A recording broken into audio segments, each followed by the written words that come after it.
এখন আমন্ত্রণ জানাচ্ছি 12 দলীয় জোটের মুখপাত্র জনাব শাহাদাত হোসেন সেলিম। আপনি 1 মিনিটে শেষ করবেন প্লিজ। ধন্যবাদ আপনাকে। আসলে বৈষম্য তো না করলেই হয়। আমরা 2014 সালের পর থেকে যখন অনেকগুলো রাজনৈতিক দল আন্দোলন থেকে রণভঙ্গ দিয়ে স্বৈরাচারের কবলে আশ্রয় নিয়েছে, তাদেরকেও আমরা দেখি এখন অনেক জোর গলায় কথা বলতে।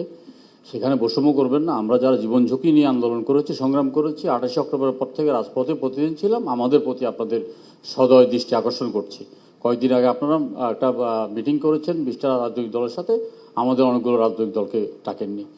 আপনার সংস্কারটা যতটা দ্রুত সম্ভব সংস্কারটা শেষ করে আপনার নির্বাচনটা ডিসেম্বরের মাধ্যমে আমরা চাই, এবং উপদেষ্টা মণ্ডলীর সংস্কারটা আমরা চাই। বন্দর করিডোরের মতো বিতর্কিত বিষয় থেকে বিরত থাকার জন্য অনুরোধ করব। পাশাপাশি আমরা মনে করি যে আমাদের মনির হায়দার সাহেব এখানে আসার পর থেকে রাজনৈতিক দলগুলোর সাথে একটা সম্পর্ক হয়েছে, এবং আমরা অন্তত অনেক উপদেষ্টাকে চিনি না, এবং অনেক উপদেষ্টা থেকে চিনলেও ওনারা আমাদের ফোন ধরেন না। মনির হায়দার সাহেব অন্তত আমাদের ফোন ধরেন, কথা বলেন এবং আমাদের সমস্যা সমাধানের চেষ্টা করেন। তো মনির হায়দার সাহেবকে আমরা অনুরোধ করব যে ভবিষ্যতে অন্তত রাজনৈতিক দলগুলোর ব্যাপারে আপনি চিন্তা করবেন, যারা আন্দোলনে ছিলেন তাদেরকে যেন আপনার প্রাধান্য দেন, এবং যারা স্বৈরাচারের পক্ষে ছিলেন, 24-এর নির্বাচনের বিপক্ষে ছিলেন না, তাদেরকে ডেকে আমাদেরকে আহ্বান করবেন না। ধন্যবাদ। জনাব জুনায়েদ সাকি। মাননীয় প্রধান উপদেষ্টা, ঐকমত্য কমিশনের সম্মানিত সদস্যবৃন্দ, সম্মানিত রাজনৈতিক সদস্যবৃন্দ, আপনাদের সবাইকে সালাম, শুভেচ্ছা। আসসালামু আলাইকুম। শুভেচ্ছা জানানোর জন্য বলা হয়েছে, আপনাদেরকে অসংখ্য শুভেচ্ছা। আর অনেকে অনেক কথা বলে ফেলেছেন, আমার মনে হয় না যে আর বিস্তারিত কোনো কথা বলার সুযোগ আছে। আমরা ওই বিচার সংস্কার, নির্বাচনের সুনির্দিষ্ট রোডম্যাপ দিলে একটা কাজ হতে পারে, সেটা হচ্ছে সংস্কার প্রশ্নে যে ডিফারেন্স আছে সেটা গুরুত্ব পেতে পারে। সেগুলো নিয়ে জনমতেরও প্রশ্ন আছে, অনেক বিষয় ঐকমত্য হবে, বাকিটা জনমতের কাছে যেতে হবে, সেইটার জায়গাটা প্রাধান্যে আসবে। আর দুই, নির্বাচনের পরিবেশ নিয়েও যে শঙ্কা আছে সেটাও আলোচনার মধ্যে আসবে তখন। এখন ডেট নিয়ে এমন একটা বিষয় তৈরি হয়েছে যে গুরুত্বপূর্ণ বিষয়গুলো সামনে আসতে পারছে না। আর জুলাই শহীদদের রাষ্ট্রীয় মর্যাদা দেওয়ার যে প্রশ্ন, সেইটা আসলে সেটারও একটা তারিখ আপনাদের ঠিক করা দরকার।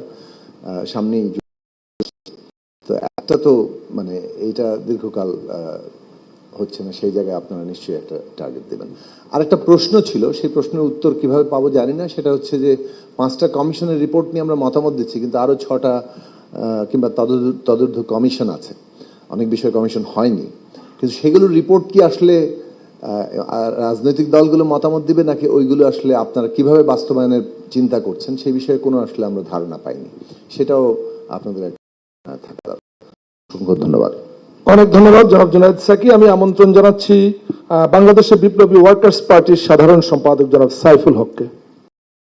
আমি বিনয়ের সাথে কিছুটা দ্বিমত করছি। দ্বিমতটা হচ্ছে, আমি খুব স্পষ্ট করে মনে করি আপনাদের 3 মাস 3.5 মাসের প্র্যাকটিসের পরে যেটা দরকার ছিল, যে সমস্ত প্রশ্নে রাজনৈতিক দলগুলোর মধ্যে বড় দাগের ঐক্যমত তৈরি হয়েছে তার একটা তালিকা আজকে হাজির করা, এটাই ছিল আপনাদের 1 নম্বরের কাজ। সেই কাজটা কিন্তু করতে পারেননি। এই কাজটা উচিত হবে অগ্রাধিকারের ভিত্তিতে, যদি কালকে পারেন কালকে, নাহলে 2-1 দিনের মধ্যে গত 3.5 মাসের কাজের সাফল্য যেখানে একমত হতে পারলাম, সেটাকে রাজনৈতিক দলগুলোর কাছে, জাতির কাছে সেটা হাজির করা। 2 হচ্ছে, আগামীকালকের মিটিংটা যেভাবে ডাকা হয়েছে, এখানে আমি বিনয়ের সাথে দ্বিমত করছি। আমি প্রফেসর আলী রিয়াজকে বলছিলাম মিটিং শুরু করার আগে যে আপনারা কালকে যে মিটিংটা ডেকেছেন, আপনারা বসে থাকবেন, দলগুলো পরস্পর বিতর্ক করবে। এই প্রক্রিয়াটা ঠিক বিবেচনা করছে না।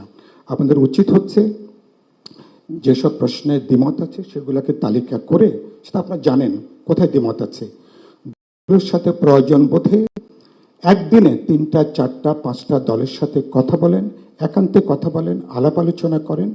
কারণ পরিণত সমাধানে আসতে পারবো না।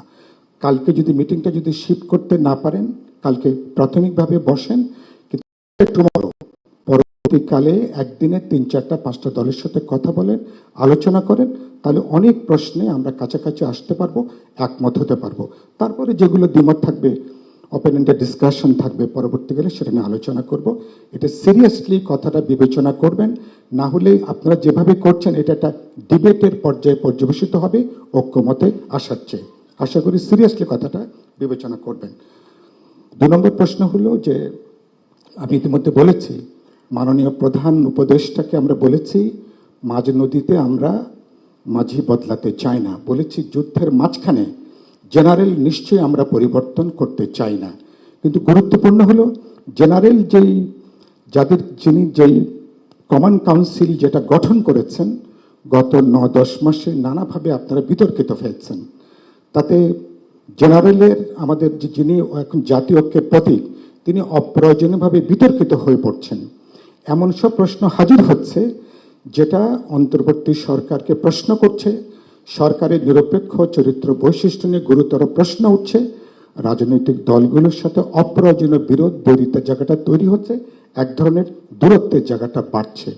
আশা করি এ ব্যাপারে অন্তর্বর্তী সরকারকে এখন বাস্তবে একটা তত্ত্বাবধায়ক সরকারের চরিত্রের মতন করে কাজ করতে হবে।